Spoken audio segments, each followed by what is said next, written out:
Chris Cook and Graham Wagg both maintained their recent good batting form as Glamorgan and Derbyshire played out an even opening day of their LV County Championship match at the SWALEC Stadium in Cardiff.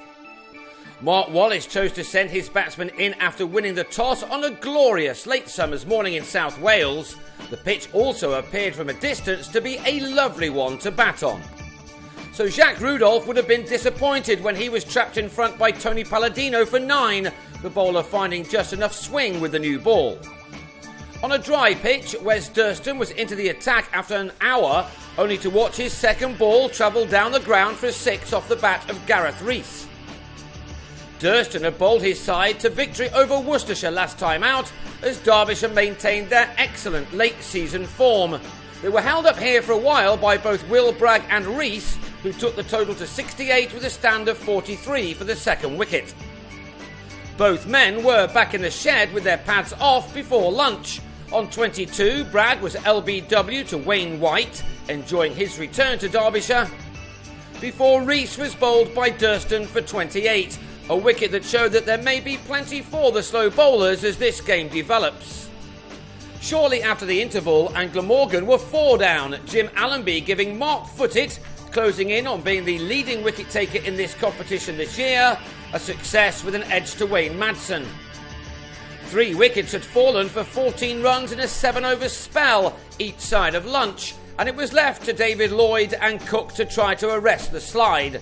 They batted patiently, seeing out 18 overs in adding 46 runs to try to balance this game up again. The spinners, Durston and David Wainwright, were bowling in tandem midway through the day, and the latter had Lloyd well held by his bowling partner after making 23. Cook, who made a career-best 171 in last week's draw with Kent in Canterbury, had to work really hard for his runs. He'd made only 23 from his first 80 deliveries, but then began to open up a bit while his captain bedded in at the other end. But it was still Derbyshire on top when Wallace left alone and was bowled by Footit, who now took his tally of wickets in the Championship this year to 62.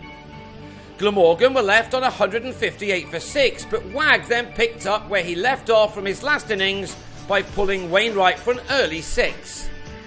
Wagg had made a career-best 116 not out in his last knock, and Cook was also excelling again as he reached his 50 off 112 balls, an all-run 4 adding to his 7 boundaries to take him to his half-century. By the time the tea break was reached, the 28-year-old South African had got to 62 with Wagg on 16, and a much-needed partnership was underway. Footit was left waiting for the wicket which would have seen him match the now banned Syed Ajmal at the top of the charts. Cook was by now looking very good and set for another big score, his confidence lifted by his maiden first-class ton last week, while Wagg's own confidence was sky high, as shown by some of these shots as he started to dominate the scoring after the break. He enjoyed taking on the spin twins especially, as he and Cook began to put on a very handy partnership for the 6th wicket. They went on to add 91 runs together in the space of 18 overs, this being the best part of the day for the home team. 3 successive 4s off Durston took the former Derbyshire player to a 50 off 54 balls, and he was catching Cook up, such was the freedom of his stroke play. The 31-year-old is certainly enjoying his batting at the moment, proving that he is a genuine all-rounder. In the same Durston over, the partnership was ended when Cook on 74 edged to Madsen at slip with a total on 249 for 7. The second new ball then brought about the end of Wagg's innings as he was bowled by Palladino on the drive for 62.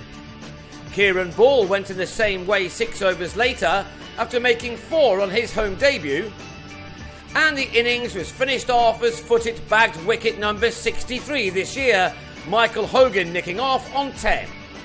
Glamorgan were all out for 282 before Ben Slater and Billy Godleman survived the final 3 overs in reducing the deficit by 8 runs. Day 2 will give those at the ground a chance to see Indian star Cheteshwar Pujara in action. He's due in at number 4 for his Derbyshire debut.